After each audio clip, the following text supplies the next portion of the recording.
a comunidade indígena para que ela seja ouvida e que seja respeitada. Deputada Carla Zambelli, por 3 minutos, logo após o líder Zé Neuto. Bom dia a todos. Obrigada, presidente. Eu gostaria de fazer um apelo aos senhores e senhoras deputadas e deputados. São 53 milhões de reais todos os anos, todos os meses. Já gastamos 40 bilhões de reais. Com o quê?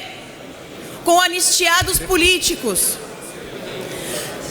Durante o período do regime militar, 20 anos de período de regime militar, levantou-se que a esquerda teria 1.918 torturados. Assim como a nossa ex-presidente Dilma, que dizia ter sido torturada, mas se vê na foto linda e formosa, se é que possa se chamar assim essa terrorista. Depois da lei de anistia, o número que a esquerda falava de 1.918 pessoas subiu para 20 mil pessoas. Ora, será coincidência que a esquerda, de repente, do nada, por perceber que tinha dinheiro envolvido, por perceber que podiam ganhar uma graninha quando diziam: fui torturada, fui torturado. Não, nunca precisou se provar nada. A comissão da verdade ouvia a esquerda e tinha tudo isso como verdade. Agora eu lhe pergunto, senhores, a direita foi ouvida? A família dos 117 militares e civis assassinados durante o regime militar por essa esquerda terrorista, guerrilheira, foram ouvidos essas famílias? Essas famílias receberam indenizações? Não.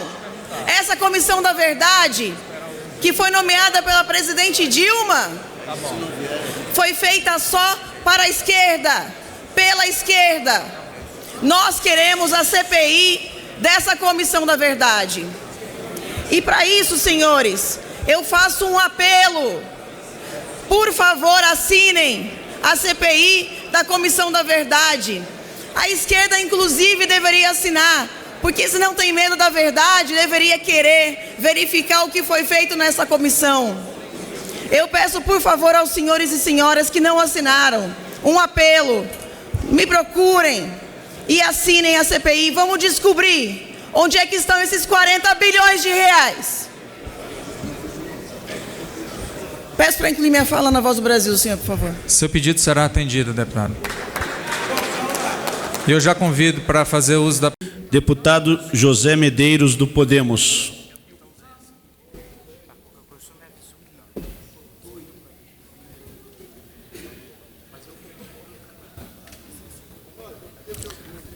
Vossa Excelência tem 5 minutos regimentais.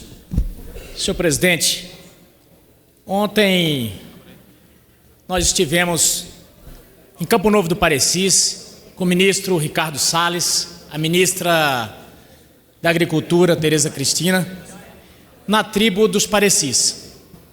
Foi um marco histórico, lançamento da colheita dos índios, e talvez quem nos ouça diga: colheita dos índios? Isso, colheita dos índios. Lá eles produzem soja, milho, feijão, mas, infelizmente, o ano passado, apesar deles terem um TAC, um termo de ajustamento de conduta, com o Ministério Público, com o Judiciário, estavam autorizados pela FUNAI, alguns fiscais do IBAMA, fortemente armados, dando um ano de Rambo, foram lá e multaram eles em torno de 130 milhões, eles e seus parceiros. O que eu quero dizer com isso, senhor? Embargaram a produção, embargaram a área. E por que eu estou trazendo esse assunto aqui, senhor presidente? É porque nós defendemos totalmente a fiscalização. A fiscalização tem que ser feita. Agora, não pode ser ao arrepio da lei. Nós temos um ordenamento jurídico. E, infelizmente, algumas pessoas, devido ao aparelhamento que houve dentro da FUNAI, dentro do IBAMA, dentro de alguns órgãos, algumas pessoas começaram a legislar ao arrepio do legislativo brasileiro. Por exemplo, esse Congresso, a Câmara dos Deputados, o Senado, aprovou a Lei 9.605, a lei ambiental. A lei ambiental nunca autorizou fiscal nenhum chegar numa propriedade e tocar fogo em caminhão, em casa, em trator, nunca. Pois bem, em determinado momento, eles fizeram um decreto ao arrepio da lei e colocaram lá que pode queimar equipamentos. Então eles chegam na sua propriedade e queimam os equipamentos. A lei ambiental, senhor presidente, não autoriza, feita por essa casa, feita pelo Senado Federal, não autoriza embargos de área. Mas parece que eles não leram. Foram lá e fizeram um decreto dizendo que estavam regulamentando a lei. Eu nunca vi decreto regulamentar a lei inovando a lei. E lá eles põem embargos de área. Não existe embargo de área. Não existe lugar nenhum da lei ambiental dizendo que IBAMA pode fazer embargo de área. Quando eu digo IBAMA aqui, eu quero fazer uma ressalva. O IBAMA já foi uma agência de excelência.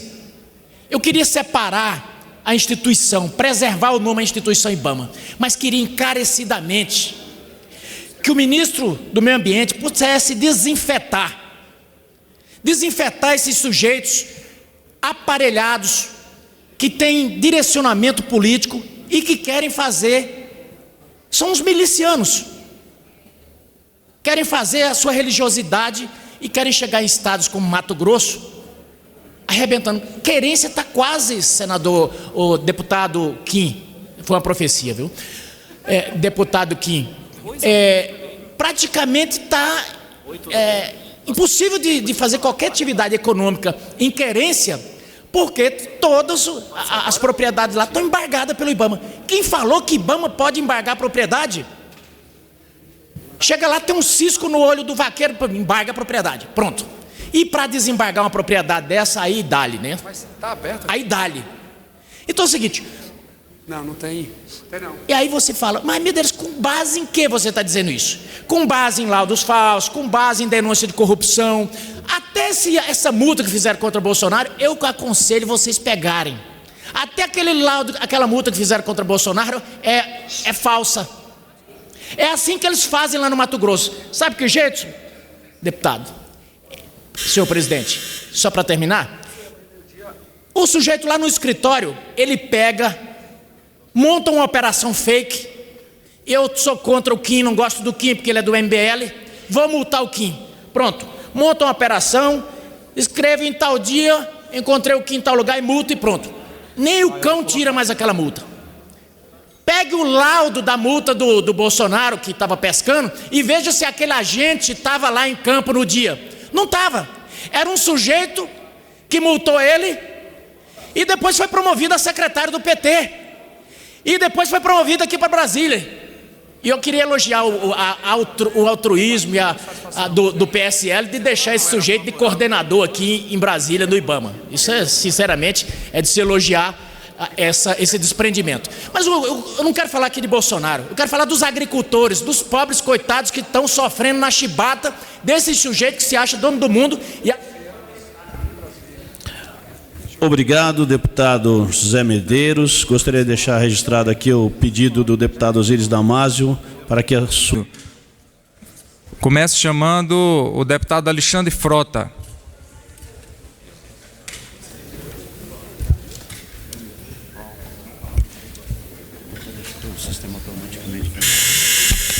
Boa tarde, senhoras e senhores deputados.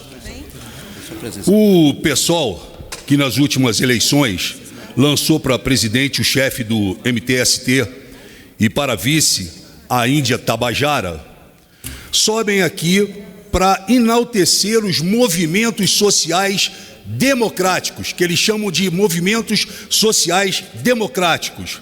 Eu penso que estamos falando sobre algo que já está claro: terrorismo. Esses movimentos sociais, fantasiados de vermelho, invadem as fazendas, matam o gado, ameaçam os proprietários, queimam tudo, destroem as torres. Enfim, são movimentos terroristas e assim precisam ser tratados. Não vamos admitir aqui dentro, certo, que fiquem enaltecendo esses movimentos sociais democráticos. Eu me inscrevi, não tem nada para falar, não. A gente começou a se inscrever em tudo. Dá um meu minuto para ele, presidente, pode ser? Não pode ser. Não, eu gostaria só de que registrasse minha fala, tá certo? Para a hora do Brasil. Obrigado. Convido a deputada Carla Zambelli. Responsabilidade enfrentando este momento dificílimo por que passa a sociedade brasileira. Muito obrigada, presidente. Obrigado. Como vota o governo? A maioria. Senhor presidente, escutando a esquerda falar de ética, de moral, de democracia, me causa uma surpresa muito grande. E eu quero passar para toda a nação brasileira que nessa manhã eu estou protocolando no TSE o cancelamento do registro do PT, a extinção do PT. Eles receberam dinheiro internacional, eles desviaram foco em muitos fundos que receberam, com base também nas denúncias, nas sentenças, em todos os seus líderes que estão presos. E o ex-presidente Lula vai entrar na história como o presidente mais corrupto dessa nação. É por isso, senhor presidente, que eu estou pedindo a extinção do PT, pelo bem, pela ética e moral dessa nação. A maioria vota sim. Como vota o governo? Pelo governo. Em primeiro lugar, presidente, gostaria